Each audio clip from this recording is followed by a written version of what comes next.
everybody, it's Tanya McCausland here, COO and wellness speaker at Diamond 6 Leadership and Strategy. And I'm going to talk to you today about eating for energy. You see, the two things that I hear from people a lot that they struggle with is that they don't have enough time and they don't have enough energy. And while I can't magically give you more time in the day, I certainly wish I had a couple extra hours myself, I can talk to you about how to eat for energy so that you can make the most out of the 24 hours that you do have. Eating for energy is very much like building a good campfire.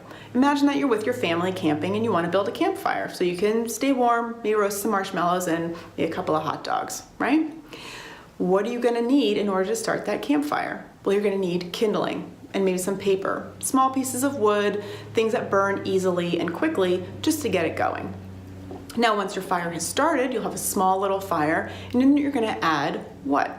Bigger logs, right? Those bigger logs help keep that fire going, build it, make it larger and stronger, and of course, much warmer for you to sit around and, like I said, maybe cook a meal around.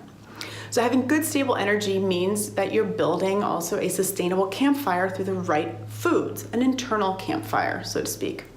Think of the kindling that I mentioned in the campfire as the carbohydrates that we eat.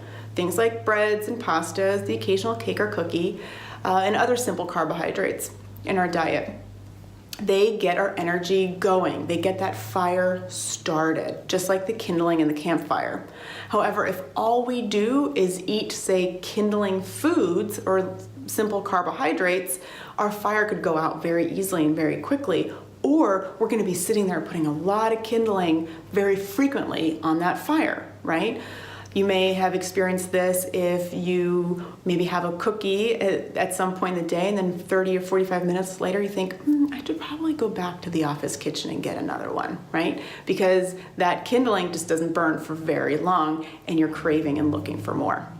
Now, as I mentioned, in order to build a sustainable campfire, you also need large logs.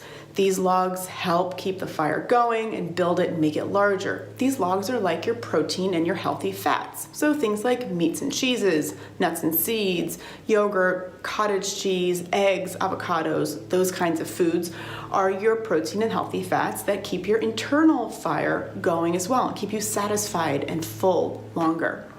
Now, the key to all this is having a good breakfast, creating your good fire first thing in the morning. And as the saying goes, you should eat breakfast as a king or a queen, whatever the case may be, and that still holds true.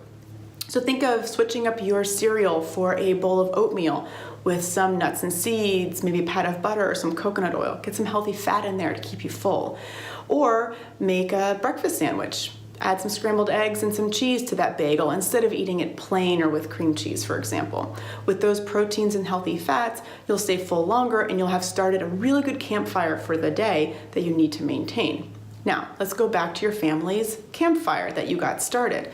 If you want to stay warm around that campfire, say for several hours, you're going to have to maintain it, right? You still have to add some large logs, maybe a little bit of kindling here and there to keep it going. Same goes for your body's campfire. If you don't eat anything for a long period of time, if you don't maintain that internal campfire, it will go out.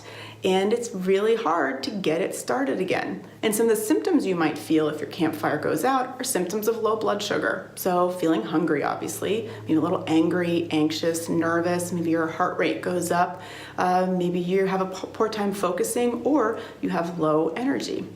So when we let our fires go out, our internal campfires, we will reach for anything to get them going again. I'm sure you've experienced this, right? This is when we start kind of scrounging in the desk drawer, like, do I have a piece of leftover Halloween candy in here anywhere? What's in the office kitchen that's left over from yesterday's lunch meeting that I can grab, some cookie or a brownie or something, right? We will reach for those kindling foods to get our campfire going again. Danger is when we do, we tend to reach for more of those things. So the key is to keep your fire going, be proactive, and eat before your fire goes out. And if it does go out, and inevitably it probably will on a busy day when you forget to reach for something or maybe have to skip lunch, grab a couple of pretzels, and then make sure you have a plan in place, that you have some cottage cheese or yogurt stashed away somewhere, or just have a lunch that you're gonna grab next. Make sure and keep that campfire healthy and strong internally in your body, okay? So keep your internal fire in mind today. Enjoy the occasional, kindling cookie, but realize that that is not going to give you a sustainable campfire to keep your energy up and going. Thanks, guys. Talk to you later.